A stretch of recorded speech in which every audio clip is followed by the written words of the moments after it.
Okay, Billy, welcome to Strasbourg. Thank you very much. So, you're coming with a new film. I'm not a serial killer.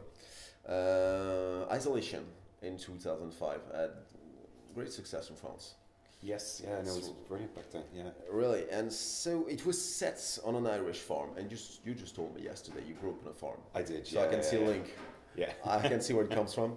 But I'm not a serial killer. It takes you really far away from Ireland. Yes. How did you fall in love with that story? It was the book, really. In 2009, I read the book and immediately just thought, this is a film. It's just it had a lot of things I like about it. It had a great sense of place with this small town. Yeah. Even the season, it was like half set in winter, and the snow, reminded me of Fargo straight away, and it had that Midwest setting that Fargo's in, and a sort of similar strand of quite black humour, but with also the supernatural sort of strangeness in it. And I just said, this is great, these are all things I like, so it's good. And the characters are just so real in the book, the dialogue, everything just, they're not kind of, I suppose, Hollywood teenagers. They're real characters with problems and interests that way. So that was really good. And you never had the idea to locate it in Europe. It was too American too. Yeah, it's funny. The writer Dan Wells is from Utah, and because I'm Irish and my producer's Irish, he said, did we want to set it in a small Irish town? And it had never crossed our minds because the book feels so part of where it is in the Midwest that it just felt wrong to change it. And I'm sure you could try. I mean, Let the Right One In was Swedish, but they then made an American version of it, so there's probably ways, but we just felt the dialogue had that rhythm, that American rhythm, and if we were to redo it, we'd be changing too much. It just felt better to do it that way. Plus, it's quite nice to go to America to shoot a film. So exactly. What amazed me is that it's the Dan Wells book. Mm-hmm. It's a youth novel. Yeah. And I never feel it when I watch the movie. I never feel that it's youth material. It's not Twilight, is what you're saying. Quite. Even if you read a Neil Gaiman book, if you read Nobody Owns or things like this, you always feel it's a youth novel, even if it's great, Yeah. Even that's in your movie, you never feel that it comes from that kind of material. I don't know if that's just the way he wrote it or the way we filmed it or what. There wasn't a specific, we didn't try and depart from it. We just sort of tried to be honest about the book and the characters. And of course, then you have like Max Rockwards, who just takes it to a whole other level. He's so believable that I think an awful lot of the film hangs on his shoulders, and he just did a great job with it. So that makes a difference. Yeah. And it's all a series of book. Yeah. So he, excuse me, Dan Wells wrote 3 books initially, a series of them, and basically the second book picks up pretty much a month after the first book ends. And then recently he went back to the character and he wrote 3 more books, continuing John's life. And all the strange things that goes on in John's life. So it's quite. I've only read the first 3 because when we started then getting into prep and making them, I didn't want to read any more in case it changed, especially as he'd written them recently. I didn't want to change my perceptions of the original book. I wanted to keep that fresh. So I must go back actually now and read the second part of the series of them. Okay. Yeah. And on the 3 first books, did you take some infos from the 2 others, or do you really adapt? We talked to length about that because there's a lot of the characterization in the first book. The characters continue in the second, and so some characters that are minor in the first book become major in the second. So we talked about, would it make a more rounded film if we brought those back? But I felt quite strongly that it would make it kind of too resolved, and I just wanted to focus on what the first book focused on. So we left some strands unfinished because that's the way they were. Not specifically to think of a sequel, but just it felt right that way, in it. Let's talk about casting. People are really thrilled to see Christopher Lloyd on screen again. Yeah. He's just fantastic, and he's such a nice guy as well, which really helped us because we were a tiny film in a freezing location. I mean, we lucked out a bit in that Robbie Ryan, my cameraman, is also a producer in the film, and Robbie and his cousin Nick, who's the producer, and myself, we all went to the same film school and everything together. And he basically, his agents in New York represent Christopher Lloyd as well. And so he was over there doing a job and chatting about the film. And they said, give us a script to read, we'll see if we can help out, because we were struggling with the finance at the time, as you do in indie films all the time. And then the next day they sort of came back and said, have you taught Christopher Lloyd? Well, we had, but we were never able to get close to getting material to actors of that size or fame. And so they gave it to him. Within probably 2 weeks, he'd read it and he rang me and he just loved the character, just absolutely loved Mr. Crowley. And so we'd like an hour conversation on the phone and that was it, he was in. It was that simple, really. So that was great. When he arrived on set, or arrived in Minnesota, come flying up from LA in the middle of winter, and he arrived and there's 3 Irish guys there. I think I could see in his eyes, he was like, what the hell have I got myself into? You know? But within a day and a half, and then he met Max, and even though Max is only 17, and Chris is in his 70s, the rapport between them was incredible. And I had 3 days rehearsal with just the two of them in a hotel room.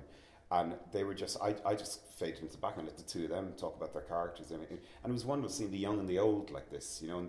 And I just think Max is going to be a legend himself. And, you know, he wasn't shy with Chris. Like, they'd be reading the lines and you go, hey, Chris, why don't you try it this way? You know, as a 17-year-old, having that confidence, but not in a kind of arrogant way. Yeah. You know, and so Chris had a real twinkle in his eye then. And then he started coming up with all this wonderful physical stuff that he's brilliant at, but in a much more subtle way than, say, in Who Framed Roger Rabbit, or, you know, one of those sort of cartoony roles. He just came up with this lovely subtleties, and that was wonderful. Just wonderful to see. He's a great actor with his body. Like, really old school about this. Yeah, and I think recently, because he kind of is rightly famous for Doc Brown, and he's always in demand at Comic-Cons for that, and he's happy to do them, he loves doing them, and he's very proud of those films. But so I've noticed that some of the independent films he did recently, they seem to just want the Doc Brown, and we had a long chat about this, and he was seeing Crowley a very different way, and so was I, and so it became a much quieter performance, and I think that surprised people because he's an amazing actor, but people just think of Doc Brown, you know, they don't realise that there's so much more he can do, and in this one he got a real chance to do that, I think, so that was great. Of course. We just had a chat with Chris Smith for Detour, and I was also thinking about David Mackenzie for his new movie, High Water. I'm dying to see that. And just in the same way, you're a British director. Irish. Irish. So, and I live in England anyway. Yeah. And you went to America to do a movie, but still an independent movie, not a studio movie. Yeah, so no, because it's financed with the Irish Film Board and with some money from the UK, so it was very much an independent film. Sorry, what was your point about that? Well, it's quite amazing that English, British, Irish directors across the Atlantic, not for a studio movie, but still to do independent films. Yeah, it's probably different every film. So in this case, as I say, because the story's set there, you know, and it seemed a really daunting task to do such an international film on such a tiny budget. But actually, when we got there, Minnesota itself and the Minnesota Film Board were really welcoming and made it quite easy to do it over there. So it's a lot easier than you think to do something like that, I think. And also perhaps maybe Hollywood isn't telling these stories anymore because they've got an obsession with superhero films, and anything outside of that doesn't seem to get a look in. You know, if you look back in decades previously, there was room for a much more wider range of films than there seems to be today. You know, so I think that's a big problem. You know, I've nothing against superhero films, but there's so much focus on them to the detriment of everything else. You know, and I think with horror, there's some really interesting films going on, but there's also a sort of a studio bent on that is sort of giving you a slightly homogenized view of what a horror film should be.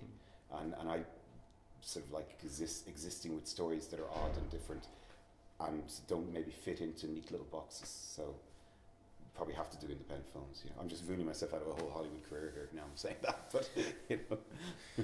But you go there and you just understand that, and you have to deal with all this American mythology. Yeah, all the locations, the snow, the small town. So was it complicated, or did you love to? Well, I mean, if you just go back to your earlier question, if you look for Hollywood for 100 years, you've had European directors and other directors, like you know, you're about to show Fritz Lang film. Fritz Lang went to America, Alfred Hitchcock, you know, then even more recently Ridley Scott, you know. And what I think we do when we go over there is we look at America with a different eye, and we see things that maybe an American director would be so used to they wouldn't look at so much. So for us, again, it was the whole quality of the Midwest, and it's an area that's often overlooked because there's LA and there's New York and what they call the flyover states. Yeah. But it's just this fantastic landscape, you know, and these tiny little towns. Where we filmed, Virginia was it's an iron mining town up near the Canadian border, and had that great paint peeling feel to it, like, you know, because it's hit hard times with the mining, and so you get all these little old bars, like very 1970s, like you with neon in the windows, like you used to have, and the wind blowing down the main street. It just fitted perfectly. It's like we arrived, and you know, we didn't have to do any art direction to that street because it's there. It's perfect, you know. So that's one of the big, especially on a small budget as well. You know, you couldn't recreate that. You know, of course. And about shooting in the snow, because the Coen brothers said it's the most difficult thing when they shot Fargo. It's supposed to be because you have to erase the all the steps. Oh yeah. We had a little bit of that, but we kind of lucked out with that. The cold was one thing. The cold was interesting. I mean, we were shooting at night time sometimes. It's minus 25, minus 30 Celsius. I remember one night I was running around and I thought I'd got a bit of wire tangled on my leg, and I was wearing jeans like this. And then I realized the whole jeans had frozen into a tube and it was sort of clanking against my leg as I was running around because the wind chill was freezing. Excuse me. Shooting in the snow. There was a big difficulty because the Coen brothers, when they did Fargo, always said it's one of the most difficult things, shooting a movie in the snow, and you have to all the time erase your steps and the crew walking around that. Yeah, because there was a touch of that, not as bad as I worried about with that aspect of it. The two major problems is when you're trying to finance the film, you've got a snow window, and if your money doesn't come in, you lose it. You have to wait till the following year, because the money won't wait, it'll go off to another film. So we had about 4 years of that before we finally got it financed at the right time. And then the other thing was just the coldness, because, you know, at night time you're going to minus 20, minus 30 degrees Celsius, and that's very cold for the crew. But when we were in post, what was the film with Leonardo DiCaprio in the snow? The Revenant. The Revenant came out, and they made a big sort of PR thing about how cold it was and everything. And the joke among our crew was kind of like, you know, we probably had the hot water bottle budget, you know, our whole film was probably their hot water bottle budget, because they went on. And then you realize the locals, they just get on with life, you know, so you just wrap up warmly and take it. But like Christopher Lloyd was amazing. At night time, we had a couple of night scenes where he had to crawl around in the snow at like 10 o'clock at night or midnight when it is so cold. And he was fantastic. He, you know, and the man's in his 70s and he'd no problem doing that. That was real professionalism. That was amazing, you know, so it was good. And if you get the chance to do another Dan Wells book, did you talk about, do you really talk about it? Do you want to switch to something else? We didn't want to jinx anything, so we didn't get into too many discussions with it, but there are 5 other books. So, you know, and the characters are so great in all of them that yes, it would be brilliant to do another one. You know, I don't know if there's the chance of it or not. You never know what will happen. I think if the film suddenly turns out to be a huge blockbuster, then, you know, they'll automatically ask for a sequel. But we'll see. But it would be a proper sequel in that some films that make a lot of money, they kind of go, oh my God, we better make a sequel, but we've killed off all our characters. But in this one, because the story continues, it's a natural thing to do. Yeah, so that would be cool. And your 2 biggest movies right now, Isolation and I'm Not a Serial Killer, were genre movies.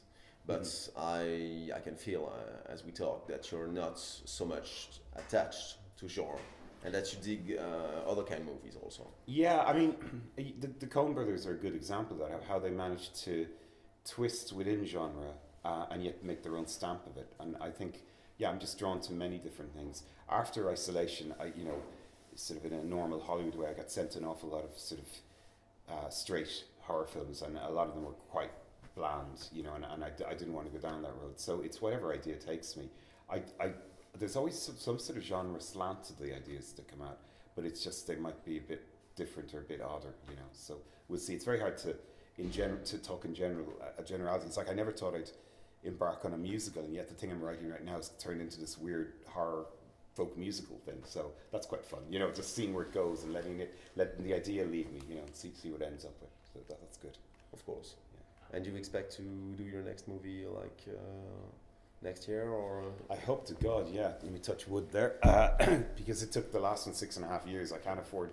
My kids need to eat, so I will definitely be doing something, you know, in the next year. So I've got a couple of things written, so we have to see if I'm lucky again with the likes of Christopher Lloyd and that. You just never know until you go out there. Of course. And well, if it's quite linked to genre, we would be so pleased to have you again. Might be in the crossover section maybe next time. Never know. That would be great. Okay, thank you. Thank you. No, that's good. Thanks very much. Thanks. Cheers.